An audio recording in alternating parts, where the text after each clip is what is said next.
It's about time. What's going on? Rumor report. This is the Rumor Report Talk to him. with Angela Yee on The Breakfast Club. Well, last week we told you about the screening of Lifetime Surviving R.Kelly documentary series.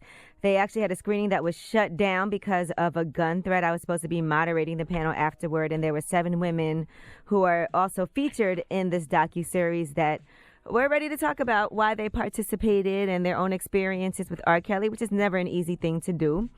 Well, Kitty Jones was on Page 6 TV. She's one of the women who is R. Kelly's ex-girlfriend, and here's what she had to say about some of the backlash that she got from people, in particular black women. Part of the black media have protected him over time, continuing to play the music. Most of my hurts and coming forward have been from the black community.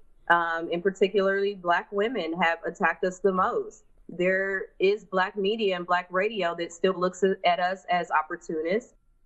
It's amazing because I did post a picture from the screening and people were really going in on the women. And I was like, well, there's about, I think, over 50 people featured in this documentary. Some of them were people that grew up with R. Kelly, former teachers, his own brother. Yeah, I definitely don't think it's black media's fault per se, because the truth of the matter is the consumer still is into R. Kelly. People still go to his shows. People still buy his music. And as long as he's viable, then radio stations are going to play him. Now, here's what else Kitty Jones had to say about why she's not backing down. We've come too far to back down now. And we just want him to know that control and your money and your power, like, this is a different time that we're in. You can't scare people with that anymore. You can't continue to pay people off to go away and to keep your secrets.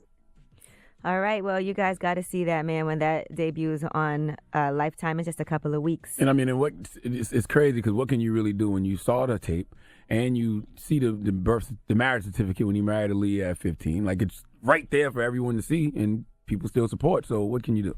All right. Now, Nicki Minaj is upset at a reporter.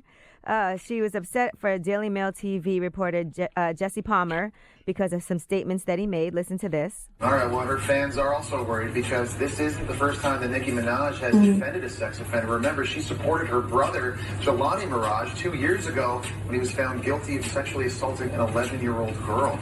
Now, she posted, "You better have a good lawyer, Jesse Palmer, hashtag Arnold Palmer. You just lied on me on national TV and now you're being sued. You better be able to back up what you just said about me with facts.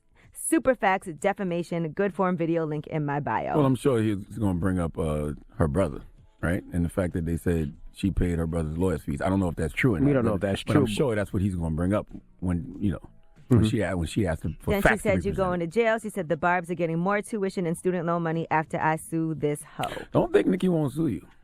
She's starting to sue me before. All right. Now, Nicki Minaj, they're also saying with her current boyfriend, Kenneth Petty, is already discussing weddings and babies and all of that, according to TMZ. Sources close to Nicki is saying that they've had this talk after only a few months of dating, and she's very serious about marrying him and all of that. So Good for Nicki. I seen them in the gym together yesterday. Good for them. In the your gym? No, I didn't see them in the gym. They posted a video of You themselves just in the said gym. I seen him in the gym. No, I seen a video of them in the gym working out. All right, Michelle Obama is Becoming. Let's discuss that book. She's also going to be extending her tour. And I did go see her when she was at the Barclays in Brooklyn, which was excellent, her Becoming.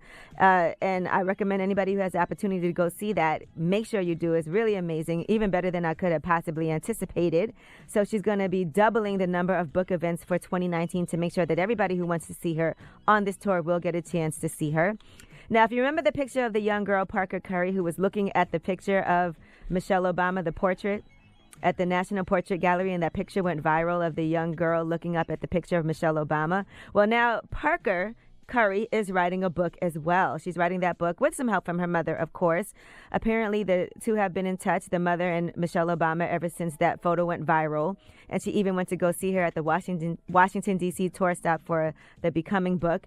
And they said it was like seeing two old friends get back together. They were buddies again. So that'd be nice that the young Parker's writing a book about that experience. And Michelle Obama has also written a letter to herself as part of CBS's Note to Self series. She wrote a very emotional and heartwarming letter. She said, "Dear Michie, there you are in your jean jacket and braids, a long way from that little apartment on the south side of Chicago. You're at one of the finest universities in the world. You're smiling, and you should be. You worked hard for this. But even now, after you reached your goal, you're still not quite sure if you belong and can't get one question out of your mind.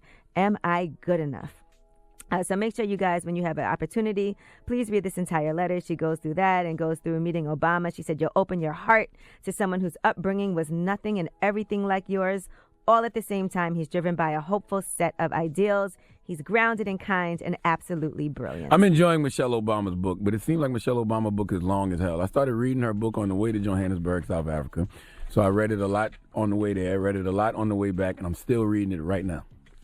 I'm in I'm almost at the end of the second portion of her book. I'm Angela Yee, and that's your Rumor Report.